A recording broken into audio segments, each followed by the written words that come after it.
Hello, welcome. It is the first day of the Thriving in Isolation workshop.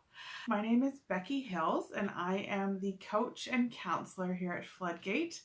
And I just wanted to talk a little bit about why I decided to do this. I have been a mental health and addictions counselor for many years, and this last year I decided that I was going to go into private practice and now introduce the coaching part of my practice as well. But just looking at everything that's been going on in the last little while, and I really am seeing that there's a real need because people do not know how to thrive in this kind of isolation that is new to us. It's very new. We've never been in this situation before in our lifetime. I've been in very remote, very rural sort of areas where there has been a lot of isolation.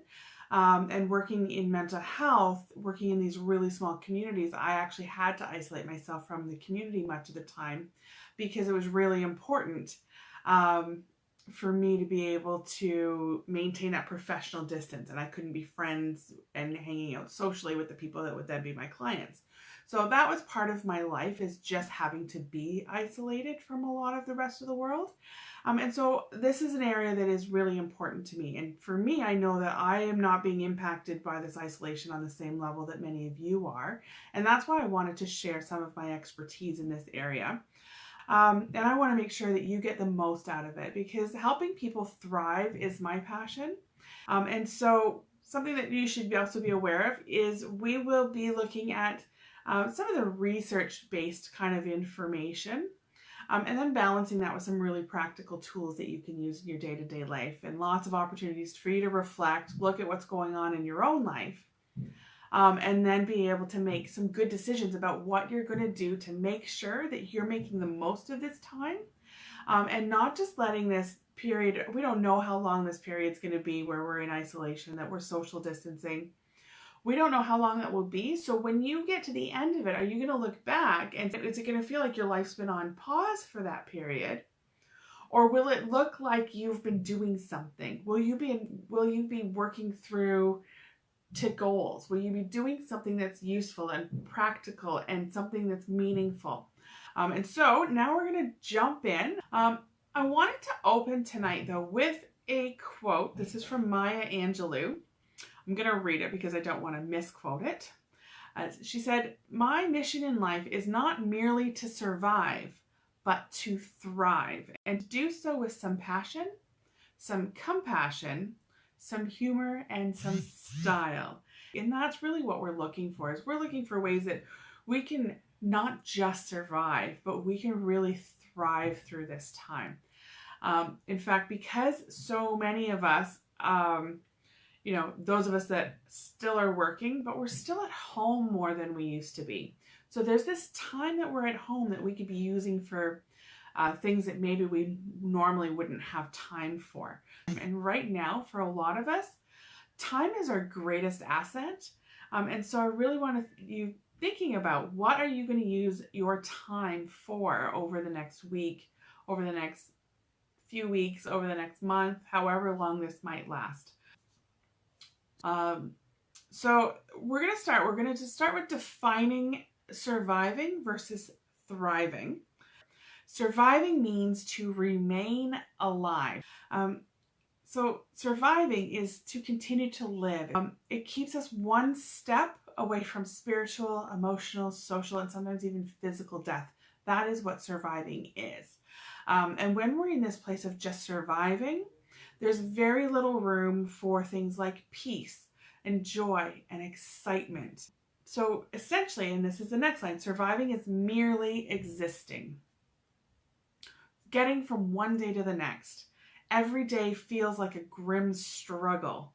It's exhausting and it lacks any sense of satisfaction and meaning and substance when we're stuck in that survival mode. When you look at the other side of thriving, now thriving, this means to grow or to develop successfully.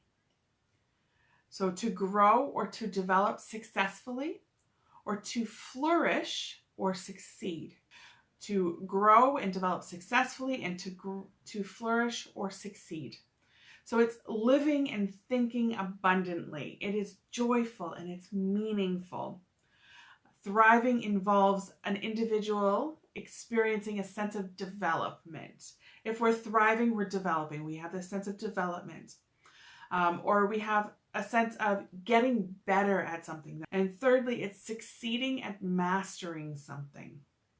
So again, I'll read that to you again. Surviving involves an individual experiencing a sense of development, of getting better at something, and succeeding and mastering at something. So that is what thriving really is all about.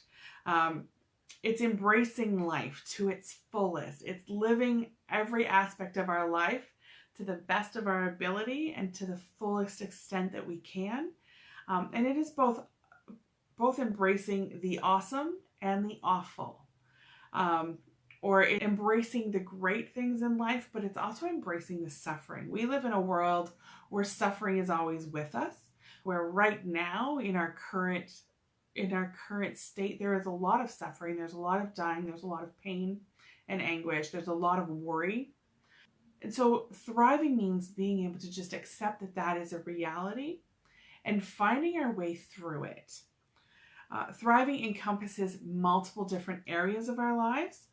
And so it's in order to survive in one area, right? You may be just surviving in one area of your life, or you may be just surviving in several areas of your life, but there are still other areas where you can thrive.